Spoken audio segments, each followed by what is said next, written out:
बिस्मिल्लाहिर्रहमानिर्रहीम। Dear students, viewers, listeners, कैसे हैं आप? आज हम एक ऐसी टर्म पढ़ने लगे हैं जो पॉलिटिकल साइंस में, इकोनॉमिक्स में और अंग्रेज़ी ज़ुबान तीनों में इस्तेमाल होती है। उसको लेज़े फेयर और लेसे फेयर कहते हैं। दोनों तरह से इस्तेमाल होती है, लेकिन ये बेसिकली फ्रेंच ओरिएंटेड वर्ड है जिसका मतलब है फ्री इकोनॉमी। अब फ्री इकोनॉमी का जो कॉन्सेप्ट है वो ये है कि मार्केट ग्रो करेगी, मार्केट तरक्की करेगी जब उसको फ्री छोड़ दिया जाएगा। अब फ्री छोड़ने का मतलब ये है कि फ्री कंपटीशन के लिए छोड़ दिया जाएगा, उसे होल्ड नहीं किया जाएगा, उसे कंट्रोल नहीं किया जाएगा। और अब कंट्रोल किस तरह से हुकूमतें करती हैं? कंट्रोल करती हैं रूल्स एंड रेगुलेशंस के ज़रिए, टैक्सेस के ज़रिए, इन सारी चीज़ों के ज़रिए वो कंट्रोल करती हैं। तो जब मार्केट को फ्री छोड़ दिया जाता है तो उसके अंदर जो जिन्होंने ट्रेड करनी है वो अपने हालातों वाक़यात के तनाजुर में फ्री ट्रेड करेंगे और फ्री मार्केट का कॉन्सेप्ट कहलाता है। अब ये फ्रेज 18th सेंचुरी के अंदर फ्रांस में फैली थी और ओरिजिनेट भी हुई, और बेसिकली जो डिवाइस किया गया था वो यही था कि जो लोग हैं उनको तन्हा छोड़ दिया जाए, लेट द इंडिविजुअल अलोन और leave the individual alone, let them do whatever they want to do. और उसके साथ साथ ये कहा गया था कि let the commodities circulate freely. अब जब सर्कुलेट फ्रीली यानी आप जो इंडिविजुअल्स हैं अपनी कमोडिटीज़ के साथ, आप उनको उनकी कमोडिटीज़ के साथ आप फ्री काम करने के लिए छोड़ दिया जाए। अब इसका मतलब तो ये हुआ कि वो खुद डिसाइड करेंगे कि हमारे कारोबार के रूल्स क्या होंगे, नियम क्या होंगे, उनके जो हमने कवानीन बनाने हैं वो किस कानून के तहत काम करेंगे। जैसे कंट्रोल्ड हुआ करती थी चीज़ें वैसे नहीं हैं, बल्कि इंडिविजुअल्स को आप इंडिविजुअल्स के लिए ही छोड़ दें कि वो खुद ही डिसाइड करें कि मेरी कमोडिटी को अगर तुम मेरे साथ खरीदो फरोख्त करोगे तो उसके रूल्स भी हम ही सेट करेंगे, ना कि कोई तीसरी पार्टी इसको सेट करे। डेविड रिकार्डो और एल्फ्रेड मार्शल ने ये थीम बेसिकली एडम स्मिथ से लिया था, और उनका ख्याल ये था कि एक अनरेगुलेटेड मार्केट जो है वो it has more tendencies to grow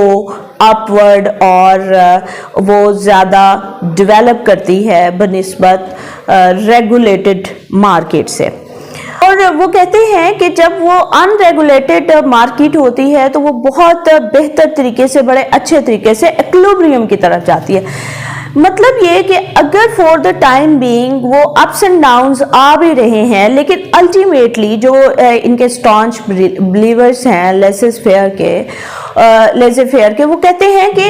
ultimately equilibrium आ ही जाएगा। अप एंड डाउन हो भी रहा है लेकिन अल्टीमेटली इक्विलिब्रियम आ ही जाएगा, और इसको वो नाम देते हैं परफेक्ट कंपटीशन का। यानी अगर आप देखें एक कॉन्सेप्ट को कि सर्वाइवल ऑफ द फिटेस्ट, यानी परफेक्ट कंपटीशन करने वाले लोग अल्टीमेटली किस तरफ जा रहे हैं? सर्वाइवल ऑफ द फिटेस्ट की तरफ जा रहे हैं। परफेक्ट कंपटीशन का मतलब ये है कि वही बंदा मार्केट में फिर रह पाएगा जिसको जो बेहतर तरीके से, जो परफेक्टली अपनी कमोडिटीज को बेच सकेगा, बजाय इसके कि उसको मसनूई तरीके से रेगुलेट किया जाएगा। अब अगर हम इसको पॉलिटिक्स की तरफ लें तो हमें पता चलता है कि हुकूमतें अगर लेज़े फेयर की तरफ को देखें, उसके बिल्कुल आमने सामने देखें, तो जो लेज़े फेयर को मानने वाले लोग हैं वो कहते हैं कि हुकूमतें अननेसेसरी तरीके से मार्केट को कंट्रोल करती हैं اور مارکیٹ کو کنٹرول کرنے کی وجہ سے مارکیٹ کو وہ بڑھنے نہیں دیتی, مارکیٹ کو وہ ڈیولپ نہیں کرنے دیتی. اب اگر میں آپ کو سمجھانے کے لیے اس کی ایک مثال بتاؤں تو خان صاحب کی حکومت میں جب انہوں نے نئی حکومت سنبھالی تو کچھ ہی عرصے میں انہوں نے پھر عوام کو بھی یہ بتانا شروع کیا کہ پچھلی حکومت میں اسحاق ڈار وزیر خزانہ تھے اور وہ مصنوعی طریقے سے مارکیٹ کو کنٹرول کرتے تھے, خصوصاً وہ ڈالر کے بارے میں کہتے تھے اور ڈالر پالیسی بھی کہتے تھے, ڈالر پالیٹکس بھی کہتے تھے کہ وہ مارکیٹ میں مصنوعی طریقے سے ڈالر کی خرید و فروخت کو کنٹرول کرتے تھے اور مارکیٹ کو فریلی موو کرنے سے روکتے تھے. یہ آج بھی اسحاق ڈار کے صاحب کے اوپر یہ الزام لگتا ہے کہ وہ مارکیٹ کو کنٹرول کرتے ہیں. دیکھیے بہت ساری چیزوں کے لیے جب پالیٹکس کی اگر آپ بات کریں تو حکومتوں کو بہت ساری چیزوں کو کنٹرول کرنے کے لیے ٹیکسز کی شکل میں, رولز اینڈ ریگولیشنز کی شکل میں مارکیٹ کو کنٹرول کرنا پڑتا ہے, اور اس کی مینلی بہت ساری وجوہات ہوتی ہیں تاکہ کوئی اپنی مونوپلی نہ بنا سکے, کوئی ایسا نہ ہو سکے کہ جو بڑے مارکیٹ کے اندر بڑے سرمایہ دار ہیں وہ چھوٹے چھوٹے سرمایہ داروں کو کہیں ویسے ہی ضم نہ کر لیں یا ختم نہ کر لیں. تو ان چیزوں کو مد نظر رکھتے ہوئے بھی یہ کوشش کی جاتی ہے کہ کچھ رولز اینڈ ریگولیشنز ایسے بنائے جائیں جس میں قانون کی نظر میں سب برابر ہو. تھریٹیکلی چیزیں دیکھنی ہوتی ہیں اور جو میں آپ کو بتا رہی ہوں وہ تھریٹیکلی بتا رہی ہوں, یہ نہ ہو کہ آپ کامنٹس کے اندر کہیں کہ میڈم ایسا تو نہیں ہوتا, مونوپلی جن کی بن جاتی ہے وہ موجود ہے. جیسے اگر آپ دیکھیں تو ایون ہماری حکومتیں بھی بہت ساری چیزوں کے اوپر نہیں ان کو ٹیک اپ نہیں کر پا رہی, جیسے آٹو موبائل انڈسٹریز ہیں یا جیسے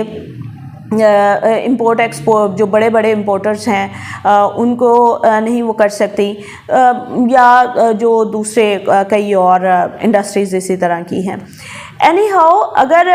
ہم اس کو انگریزی میں لے کے چلیں تو ہمیں پتہ چلتا ہے کہ ہم نے اگر کسی کو یہ بتانا ہو کہ وہ کسی رول کو فالو نہیں کرتا تو ہم اس کو لیزی فیئر کے کانٹیکس میں بھی کہہ سکتے ہیں. مثال کے طور پہ ہماری کمپنی بہت اچھے سے چل رہی تھی جب تک کہ یہ سی ای او نہیں بنے یا جب تک کہ انہوں نے اس کمپنی کو ٹیک اپ نہیں کیا اور اس کمپنی کا آؤٹ لک ہی بدل گیا کیونکہ ان کے لیزی فیئر ایٹیٹیوڈ کی وجہ سے.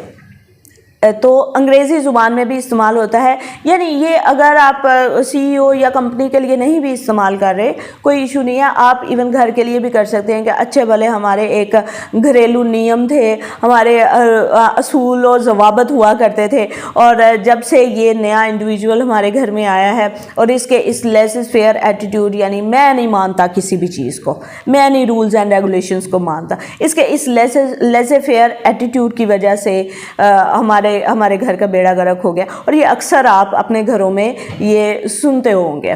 اینی ہاؤ آپ نے یہ ٹرم ضرور سنی ہوگی لیزی فیئر, لیکن اس کو مختلف ڈائمینشنز کے ساتھ میں ایکسپلین کر پائی ہوں. آئی ہوپ کہ کچھ نیا آپ کو سیکھنے کو ملا ہوگا. Thank you so much.